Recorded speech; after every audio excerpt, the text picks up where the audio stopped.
एक काम आया दिल्ली से, जी। काम था 12 लाख रुपए का, और मुझे लगा कि मैं पहली बार 12 लाख का काम मतलब कर रहा हूँ इकट्ठे एक साथ। करने जा रहा हूँ। उन्होंने मुझे लाख रुपया दे दिए कि ये आप रखिए, साइनिंग हो गया। राजेश भाई मैं पूरी रात सोया नहीं, क्योंकि मुझे वो काम आता ही नहीं था, ओह, और काम ले लिया। जिसका टोकन ले लिया। जी, वो काम आता ही नहीं है।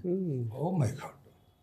अब मैं सोचूं कि भाई ले तो लिया लालच में, अब क्या? लेकिन अंदर से गिल्टी हो रहा हूँ कि साला काम होगा कैसे। क्या बात है। काम जब आता ही नहीं है तो होगा कैसे। मेरी मिसेस बोली कि आज आप परेशान क्यों हो, साइनिंग अमाउंट लेके आए हो, वो भी लाख रुपए का, खुश होना चाहिए। खुश होना चाहिए। मैंने कहा सबसे बड़ी प्रॉब्लम ये है कि सुबह जब होगी और वो मेरे घर आएंगे या मैं उनके पास जाऊंगा, मैं ये काम कर ही नहीं पाऊंगा, मुझे आता ही नहीं है। अच्छा। तो क्या होगा? बोले तो फिर यही होगा, चेक उनका वापस कर देना, जी। सो जाओ, और क्या होगा। मैं चलो ये भी ठीक है सर। मैं सोया नहीं, सुबह नहा धो के चाय वाय पी के मैं सीधा ऑटो पकड़ा और दादू के घर। रविंद्र जैन जी के। अच्छा। और दादू भी चकरा गए, वो भी शायद मॉर्निंग टी पी रहे थे। अरे सुबह सुबह मैंने, दादू मैं बहुत फंस गया हूँ और आप निकाल सकते हो। बता क्या हुआ। मैंने कहा पहले आप वादा करो कि निकाल दोगे, और मैंने कहा ये भी समझ लो रुपये पैसे की कोई बात नहीं है हाँ भाई।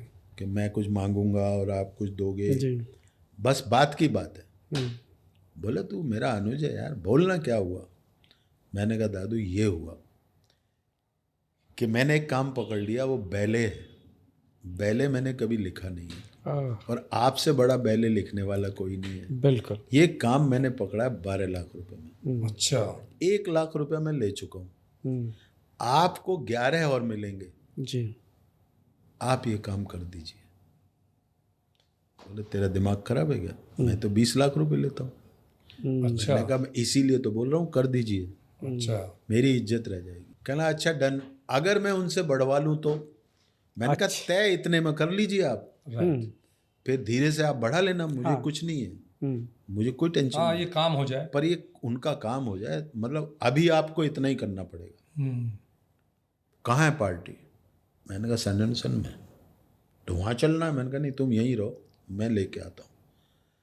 अब मैंने भी चाय पी और उन्होंने मेरे को कुछ नाश्ता भी कराया, फिर जा आराम से। उस घर में बहुत खातिरदारी बहुत हुई। अरे भाई वहाँ से फिर मैं निकला साहब, और मैं सन एंड सन आया, सब लोग नहा धो के तैयार थे। मैंने कहा भाइयों एक बात बताऊँ आपको, मैंने लाख रुपए का चेक आपका जो लिया है वो मेरी जेब में है, लेकिन मैं आपको दूंगा नहीं, कैश तो मैं ही कराऊंगा, क्योंकि मेरे हालात ठीक नहीं है और मुझे पैसे की ज़रूरत है, लेकिन आपका काम नहीं कर सकता मैं, क्योंकि वो मुझे आता ही नहीं है। बाप रे। भाई बोले यार जो, अब एक तो था प्रोड्यूसर, एक था फाइनेंसर, और एक जो लेके आया था मेरे पास, तो वो मेरी शक्ल देखे कह रहा भाई साहब क्या बात कर रहे हो आप, आपसे बड़ा कोई राइटर ही नहीं है।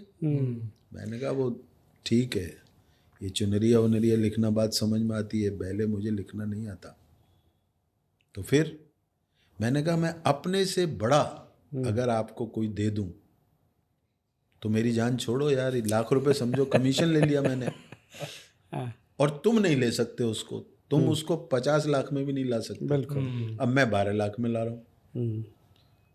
दादू को 11 का प्रॉमिस किया था, इनको बोला पूरे 12 ही देने पड़ेंगे तुमको, ये लाख मेरा। बोले कौन है, हमने कहा बता दूंगा, बोलो। बोले बताइए, रविंदर जैन। अरे तुरंत बल्लियाँ उछल गए वो तो, अब कौन सुधाकर। बोले ठीक है बात कराओ। हमने कहा चलो, हमने टैक्सी की साहब, दादू के घर आ गए, उनको फ़ोन कर दिया हम आ रहे हैं, तो उन्होंने फिर समोसे नाश्ते वास्ते बना और सजाया। हमने कहा दादू ये है। मैं गया दादू के पास अंदर कमरे में, इनको बाहर बिठाया। दादू एक बात बोलूं, पार्टी तो आ गई, अब मेरी एक शर्त है। बोले मतलब। मैंने कहा देख लो, वो शर्त अगर आपने नहीं मानी तो फिर पार्टी को मैं कहीं और ही ले जाऊंगा। अच्छा। या हुल पट्टी भी प्यार से। बोले क्या मतलब। मैंने कहा जब आप लिखोगे तो मैं आपके साथ बैठूंगा। अच्छा, बोले तू सीखना चाहेगा? मैंने गुरु दक्षिणा 12 लाख की, वाह। विधा तो सीखूंगा आप ही से, फिर मेरा क्या फायदा होगा? हम्म, कहना ठीक है। क्या मैं चलो बाहर लाया साहब। अब वो पता नहीं वो क्या इम्प्रेशन में आए। बोले दादू करना तो था 12 लाख में, लेकिन आपको 15 दे देंगे हम। अच्छा। खुद ही एक्साइटेड हो खुद गए। ही एक्साइट, रविंदर जैन थे कोई। बिल्कुल, ब्रांड बहुत बड़ा। अब तो दादू और भी खुश। हम्म, समोसे फिर आए। अरे फिर तो जब बर्फियां भी आ गई, तय कर लिया भाई 15 लाख में ये सब करना है। दादू मेरे को अंदर लेके गए, हम्म, 11,000 रुपये मुझे और और कैश दे दे दिए। दिए उन्होंने। बोले तू चेक कैश करा ले। आए है। मैं खुश हो गया। अब पहले दिन जब मैं बैठा उनके साथ, हम्म, मेरी समझ में आ गई यार ये तो खोदा पहाड़ निकली चुईया थी, मैं भी लिख सकता था। अच्छा। अच्छा। कुछ था ही नहीं, लेकिन मुझे नहीं आता था। हाँ हाँ, नहीं। 2 दिन बैठा मैं, तीसरे दिन मैंने बोला दादू एक शर्त और है। बोले वह तू बोल दे सारी शर्त। मैंने कहा इसमें 2 भजन मेरे भी ले लो, अच्छा। मैं भी लिख सकता हूँ। बोले क्यों? मैंने कहा मैं चाहता हूँ, अब तक मेरी जिद ये थी कि जब भी मैंने काम किया तो लिरिक्स में आपका नाम नहीं आने दिया। हम्म, इसमें लिरिक राइटर रविंदर जैन, सुधाकर शर्मा आएगा तो मुझे मज़ा आएगा। हम्म, बोले चलो कोई बात नहीं। अब साहब मैंने वो भजन लिखे, और मैं आपको ये भी बताता चलूँ कि मैं लिखता क्यों नहीं हूँ। अच्छा। मैंने जब भी कोई लिखा वो रिकॉर्ड ही नहीं हुआ, अरे। ओह, तो मेरे का एक मन में डर बैठ गया। कई बार आजमा लिया मैंने, तो मैं लिखता ही नहीं हूँ। लेकिन चूंकि जैन साहब के यहाँ जाना था तो मैंने लिखा, क्योंकि उनको तो पेपर देना जी। पड़ेगा। जी। मैं साहब बड़े मूड में मैंने लिखा। मैंने कहा देखो धुआं उतार दूंगा, मेरे ही भजन सबसे प्रिय होंगे। मैं गया जाके तो पार्टी बैठी हुई थी, दादू भी बैठे थे। तो दादू को मैंने कहा कि दादू ये 2 सुन लीजिए।